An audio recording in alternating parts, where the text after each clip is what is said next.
রাসূল সাল্লাল্লাহু আলাইহি ওয়াসাল্লাম হুদায়বিয়ার সন্ধির সময় সবাই গেছেন, উদ্দেশ্য মক্কায় যাবেন, বাইতুল্লাহ জিয়ারত করবেন, আত্মীয় স্বজনের সাথে দেখা করবেন, একেবারে প্রস্তুতি নিয়ে গেছেন। কিন্তু যাওয়ার পরে কি হলো, মক্কা থেকে মদিনার যেই পথ 10 ভাগের 9 ভাগ পথ চলে গেছে, অল্প কিছু পথ বাকি মক্কায় ঢুকতে। হুদায়বিয়া নামক কূপের কাছে ওনারা আছেন। ইতিমধ্যে কাফেরদের সাথে একটা ঐতিহাসিক চুক্তি হয়েছে, সন্ধি হয়েছে। এই কূপের নাম অনুসারে সেই সন্ধির নাম ছিল হুদায়বিয়ার সন্ধি। এই সন্ধির চুক্তির যতগুলো ধারা ছিল, সব ধারাগুলো মনে হচ্ছিল কাফেরদের পক্ষে, মুসলমানদের বিপক্ষে। এর মধ্যে একটা এমনও ছিল যে এই বছর আপনারা মক্কায় ঢুকতে পারবেন না, এই বছর জিয়ারত করতে পারবেন না, উমরা করতে পারবেন না, এবছর আর ঢোকা যাবে না, আগামী বছর। নবীজি সব চুক্তি মেনে নিয়েছেন, সব শর্ত মেনে নিয়েছেন। যেহেতু সব ধারাগুলো মনে হচ্ছে মুসলমানদের বিপক্ষে, যারা গেছে সবার মন খারাপ, ফিরে যেতে হবে। সবাই বসে আছে বিষণ্ণ মন, খেয়াল অন্যদিকে। নবীজি সবাইকে আদেশ করলেন, সকলে মাথা মুন্ডিয়ে ফেলো, চুল কামায় ফেলো, যার সাথে কোরবানির যেই জন্তু আছে সবাই সবারটা জবাই করে দেন। এই কথা নবীজি পর পর 3 বার বলছেন। কয়বার?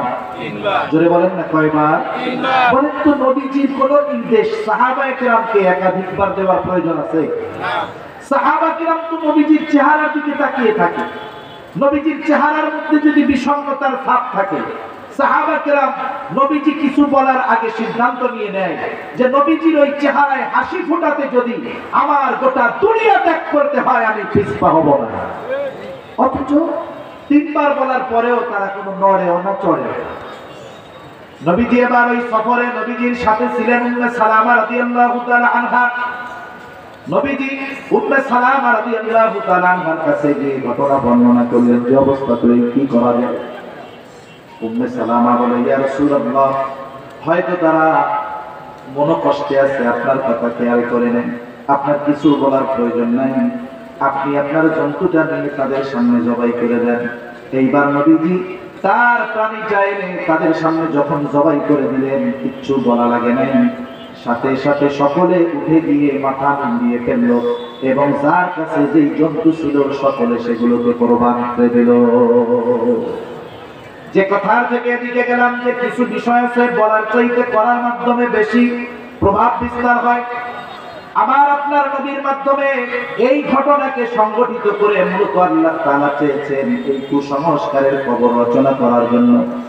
নবীজির কথা যখন বিবাহ করবে, মানুষে কি বলবে, লোকে কি বলবে, আল্লাহ তাআলা বলেন মা কানা লিল্লাহ, আল্লাহ তাআলা বলেন ওরা বলতেছে ছেলের বধূকে বিবাহ করেছে, আর আল্লাহ তাআলা বলেন মা কানা মুহাম্মাদুন আবা আহাদিন মির রিজালিকুম ওয়ালাকিন রাসূলুল্লাহ, মুহাম্মদ সাল্লাল্লাহু আলাইহি ওয়াসাল্লাম তোমাদের কোন পুরুষের পিতা নন, ওয়ালাকিন রাসূলুল্লাহ, তিনি হলেন আল্লাহর রাসূল, ওয়া খাতামান নবিয়্যিন, তিনি হলেন শেষ নবী।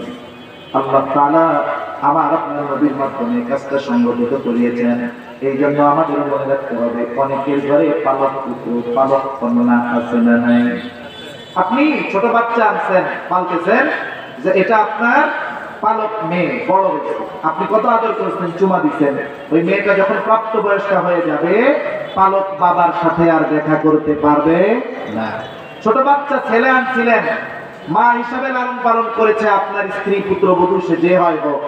এখন ওই ছেলেটা যখন বালেগ হয়ে যাবে, তখন ওই মা আর ওই ছেলের সাথে দেখা দিতে পারবে না। যদি ভিন্ন কিছু হয়, কেমনে?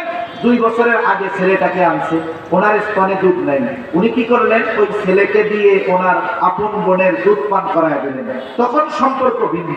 কিন্তু যদি ওই সম্পর্ক স্থাপিত না হয়, স্বাভাবিকভাবে পালক ছেলে পালক মেয়ে যখন বড় হয়, প্রাপ্তবয়স্ক হয়, পালক সন্তান থেকে মার পর্দা করতে হয়, মায়ের সাথে পালক পুত্রের পর্দা করতে হয়।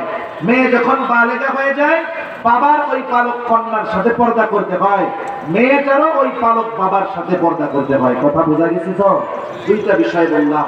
নবীজির চরিত্রের ব্যাপারে অপবাদ করা দিতে চায়, অথচ আল্লাহ তাআলা আমার আপনার নবীর মাধ্যমে এই বিবাহ সংগঠিত করেছেন। কেন?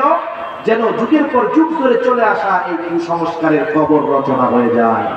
সর্বশেষ কথা হলো, পৃথিবীর সবাই মিলে যদি নবীজির চরিত্রের ব্যাপারে অপবাদ দেওয়ার দুঃসাহস করে দিতেও থাকে, আল্লাহর কসম আমার আপনার নবীজির প্রতি আমাদের কারো ন্যূনতম ভালোবাসা কমবে না, বরং আরো বাড়বে।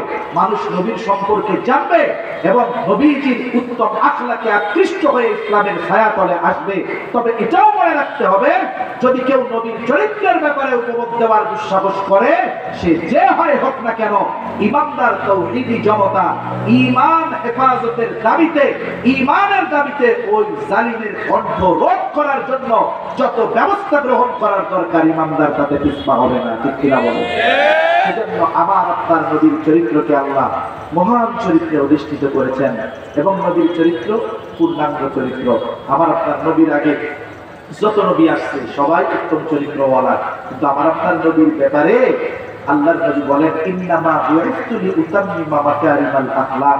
নবীর চরিত্র শুধু উত্তম নয়, নবীজি বলেন আমাকে উত্তম চরিত্রে পরিপূর্ণতা প্রদানার্থে প্রেরণ করা হয়েছে। সব নবী উত্তম চরিত্রওয়ালা নবী, আমাদের নবী উত্তম চরিত্র পরিপূর্ণতা দান করনেওয়ালা নবী।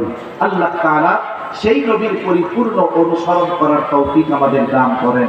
সাথে সাথে আল্লাহ তাআলা আমাদের অন্তরকে তার এবং তার হাবিবের মহব্বত দিয়ে ভরপুর করে দেন। সকলে বলি আমিন।